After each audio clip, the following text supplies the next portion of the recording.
சலிப்பை தரும் காட்சிகள். இந்த படத்தின் உள்டாதான் ரெட்ரோ. இதோ முழு விமர்சனம். ரெட்ரோ படத்தில் சூர்யா முதல் காட்சியிலேயே தன் அப்பாவை பறிகொடுத்து நிற்க அவரை தத்தெடுத்து வளர்க்கிறார் ஜோஜு ஜார்ஜ் மனைவி.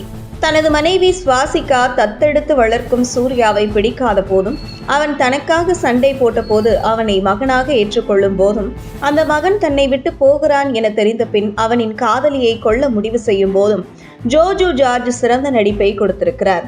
மற்றபடி பிரகாஷ் ராஜ், நாசர் போன்றவர்களுக்கு படத்தில் பெரிய வேலை இல்லை. அப்பாவுக்காக ரவுடிசம் செய்யும் சூர்யா காதலி பூஜா ஹெக்டேவுக்காக மனம் திருந்தி ஒரு நல்ல வாழ்க்கை வாழ ஆசைப்படுகிறார். ஆனால் அதே அப்பாவால் அவருக்கு பிரச்சனை வர அதை அவர் எப்படி சமாளித்தார் என்பதுதான் படத்தின் ட்விஸ்ட். என்னதான் ஜோஜு ஜார்ஜை சூர்யா அப்பாவாக பார்த்தாலும் அவரோ ஒரு அடியாளாகத்தான் பார்க்கிறார்.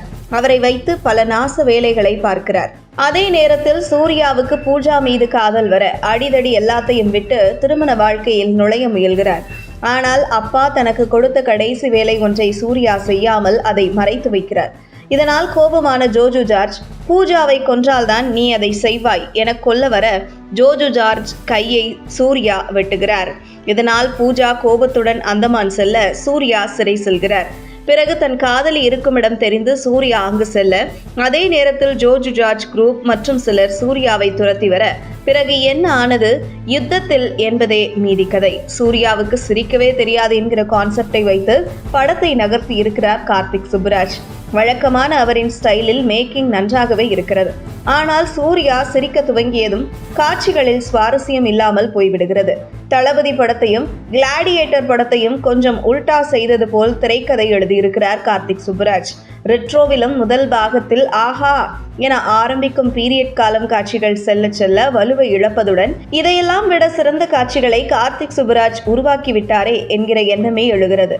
அதேபோல் இளம் வயது சூர்யாவின் ரயில் சண்டை காட்சியும் பின்னணி இசையும் ஆர்வத்தை தூண்டினாலும் படத்தில் ஏகப்பட்ட சண்டைகள் ஏன் வருகின்றன, இப்போது எதற்கு என சலிப்பை தருகின்றன.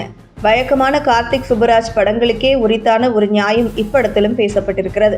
ஒட்டுமொத்த திரைப்படத்திலும் கனிமா பாடலும் அதனுடன் நிகழும் காட்சிகளும் 15 நிமிட சிங்கிள் ஷாட்டில் அட்டகாசமாக எடுக்கப்பட்டிருந்தது. கார்த்திக், பூஜா ஹெக்டே, சந்தோஷ் நாராயணன் கூட்டணி என இப்பகுதியை மட்டும் தனித்து கூறும் அளவிற்கு நல்ல திரையரங்க அனுபவம். ஆனால் கார்த்திக் சுப்புராஜ் ஏன் இந்த கதையை திரைப்படமாக எடுத்தார்? ஜகமே தந்திரம், ஜிகர்தண்டா 2 ஆகிய 2 படங்களையும் இணைத்து உருவாக்கப்பட்ட கதை போல் இருக்கிறது. ஜிகர்தண்டா 2 கிளைமேக்ஸுக்கும் மெட்ரோ கிளைமேக்ஸுக்கும் சில வித்தியாசங்கள் மட்டுமே இருக்கின்றன.